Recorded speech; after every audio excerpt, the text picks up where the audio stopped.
is, in my opinion, flirting with the Western Hemisphere, offering itself to be the lead player with its, of course, huge population base, who can play a lead role to contain Chinese rise. Pakistan do not incentivize conflict. On the other hand, we feel that in region, the players like India, they do incentivize this conflict, and they want to encourage the conflict because that's where they would benefit from attracting the technological transfer, the investment part, and other engagement with the Western Hemisphere. خوش آمدید، آپ دیکھ رہے ہیں programme ریاست. ابھی آپ سن رہے تھے نگران وزیر اعظم انوار الحق کاکڑ اسلام آباد میں اسلام آباد پالیسی ریسرچ انسٹیٹیوٹ کے زیر اہتمام مارگلا ڈائیلاگ سے خطاب کر رہے تھے. آج اس نشست کا اہتمام کیا اپری نے، اور اس میں ایک ڈوسیے پیش کیا گیا جس میں خاص طور پر ذکر کیا گیا کہ بھارت میں جو اقلیتیں ہیں، مائنورٹیز ہیں، وہ لوگ جو ہندو نہیں ہیں، مسلمان ہیں، سکھ ہیں، کرسچنز ہیں، ان کو کس طریقے سے بھارت میں ٹریٹ کیا جا رہا ہے. آرٹیکل 29 اور 30 بھارت کے آئین کا یہ کہتا ہے کہ جو مائنورٹیز ہیں وہ آزاد ہیں اپنے ریلیجن کو پریکٹس کرنے.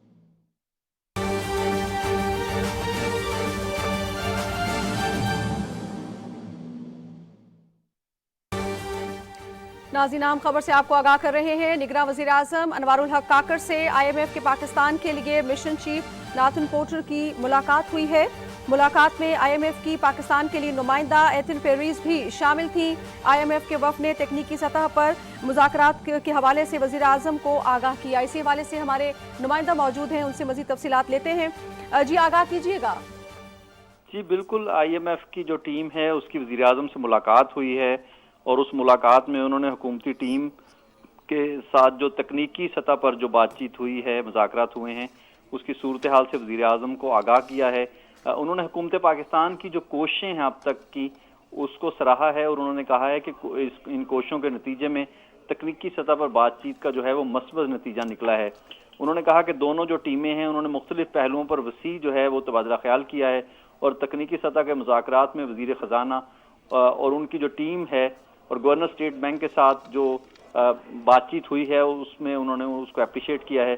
اس کے علاوہ وزیر اعظم نے پاکستان کے ساتھ جاری جو اس وقت IMF کی ٹیم ہے جو کام کر رہی ہے اس کا شکریہ ادا کیا ہے، اور وزیر خزانہ اور ریونیو ڈپارٹمنٹ کی جو لیڈرشپ ہے اس پروگرام کو آگے بڑھانے میں ان کی ٹیم کے جو تعاون ہے اس کو بھی سراہا ہے. انہوں نے گورنر اسٹیٹ بینک کے کردار کو اس کی بھی تعریف کی، اور وزیر اعظم نے IMF کے ساتھ متفقہ اصلاحاتی جو کوششیں ہیں اس کے لیے حکومت کے عزم کا اعادہ کیا، اور انہوں نے کہا کہ اس کا مقصد طویل المدت جو پاکستان کی معیشت کو مستحکم کرنا ہے. اجلاس میں وزیر خزانہ، گورنر اسٹیٹ بینک اور chairman federal board of revenue اور دیگر جو حکام ہیں وہ شریک ہوئے. جی بہت شکریہ محمد نوید اظہر، آپ ڈیٹیل سے آگاہ کر رہے تھے. نگراں وزیر اعظم انوار الحق کاکڑ سے IMF کے پاکستان کے لیے مشن چیف ناتھن پورٹر کی ملاقات. اس ملاقات میں IMF کی پاکستان کے لیے نمائندہ ایتھر پیریز بھی شامل تھیں. IMF کے وفد نے تکنیکی سطح پر ہونے والے مذاکرات کے حوالے سے وزیر اعظم انوار الحق کاکڑ کو آگاہ کیا، اور اسٹینڈ بائی ارینجمنٹ کے تحت دوسری قسط کے اجرا کے لیے مذاکرات کا عمل جاری ہے، اس حوالے سے بھی وزیر اعظم کو بریف کیا گیا. PTV نیوز سے فی الوقت اتنا ہی.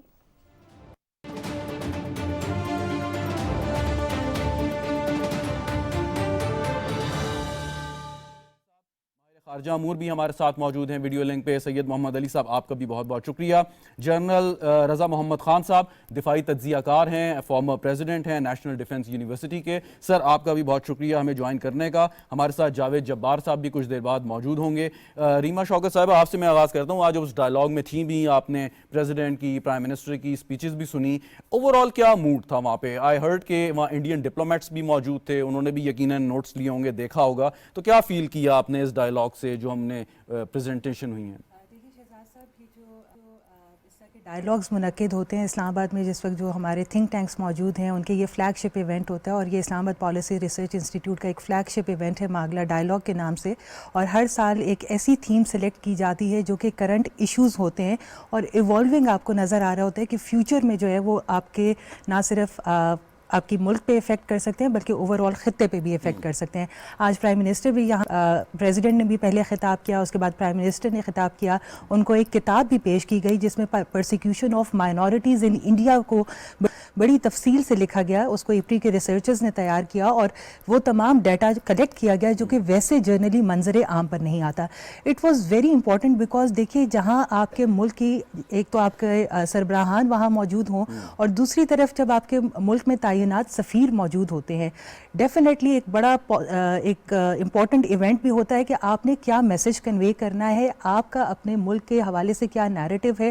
کیونکہ آپ کو پتہ ہے کہ اس وقت میڈیا وار میں جس کا جو دل چاہتا ہے, جس انٹرنیشنل میڈیا آپ کو جیسے پورٹرے کرنا چاہتا ہے اس کے اوپر بڑا ضروری ہوتا ہے کہ آپ کے ہیڈ آف اسٹیٹ کی طرف سے ایک بیان سامنے آئے. یہ جو سارا ڈوسیے انہوں نے پیش کیا ہے اس میں ایک چیز لکھی ہے کہ 1600 سے زائد مساجد کو میڈیا مہم کا نشانہ بنایا گیا. تو کیا ان کا جو ہے موڈس آپرنڈی ہے وہ یہ ہے کہ پہلے ایک میڈیا کے ذریعے نیریٹو بناتے ہیں اور اس کے بعد پھر جو ہے وہ سرکاری مشینری حرکت میں آ جاتی ہے؟ دیکھیے شہزاد صاحب, ہمارے ناظرین اور سامعین کے لیے تھوڑا سا میں یہ بتانا چاہوں گی کہ یہ انڈیا میں جو پہلی بار نہیں ہو رہا کہ کوئی مائنورٹیز کی وائلیشن پہلی دفعہ منظر عام پر آنے شروع ہوئی ہے. یہ 1948 سے ہم دیکھتے ہیں اور دیکھتے ہیں کہ کیسے مودی سرکار کے ہاتھ جو ہیں وہ گجرات کے میسیکر کے ساتھ رنگے ہوئے ہیں. لیکن چونکہ اب انڈین الیکشنز بھی قریب آ رہے ہیں, ہم وہ دیکھتے ہیں کہ over the years third tenure میں آپ کو کیا ایکسپیکٹیشنز نظر آتی ہیں. کیا آپ ایکسپیکٹ کرتے ہیں کہ ایک طرف آپ کا ایسا پڑوسی جو کہ آپ خواہش مند ہیں امن کے, لیکن وہ آپ کو بار بار انگیج کرنا چاہتا ہے کسی کانفلکٹ والی سچویشن پہ.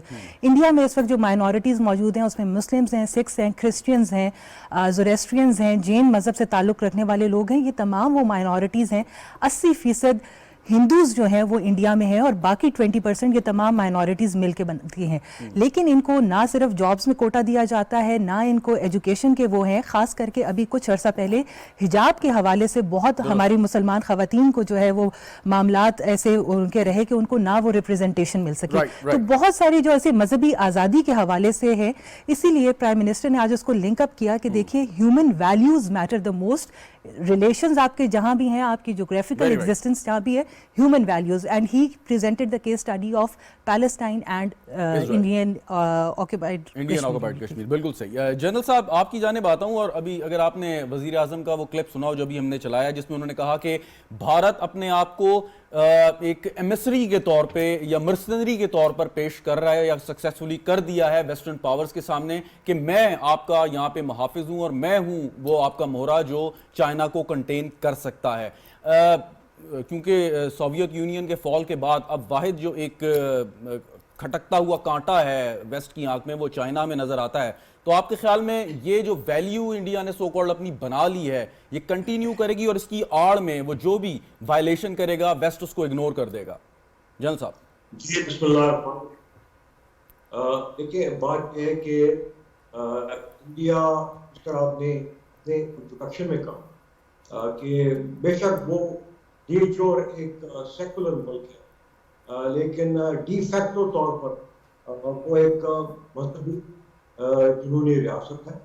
اور اس کی وجہ یہ ہے کہ انڈین سوسائٹی اور انڈین مذہب وہ ذات پات کے بنا پر اس کی اپنی سوسائٹی بالکل شدید تقسیم کا شکار ہے اور انڈین اسٹیٹ کو جو ہے پروموٹ کر رہی ہے. اچھا جہاں تک یہ کی جو مائنورٹیز کا تعلق ہے, میں سمجھتا ہوں کہ اگر انڈیا کی ٹوٹل پاپولیشن 1.4 بلین ہے تو کم از کم 540 ملین یعنی more than half of the people they comprise the minorities, جس پہ 300 ملین دالت شامل ہیں, 200 ملین مسلمان شامل ہیں, 28 ملین کرسچن ہیں اور 22 ملین سکھس ہیں. یہ سارے کے سارے اوپریسڈ کلاسز ہیں اور اس کی وجہ سے میرے خیال میں انڈیا کی تو اپنی جو سلامتی ہے وہ خطرے میں ہے اور وہ کسی اور کو کیسے سیکورٹی کی ضمانت کو دیکھ سکتے ہیں. اور انڈیا کے اپنے رپورٹس کے مطابق اس وقت تقریباً 55% جو لوگ ہیں جو کہ انڈیا کے جیلوں میں ہیں یا جن کے اوپر سنگین مقدمات ہو رہے ہیں ان کا تعلق مائنورٹیز سے ہے. اور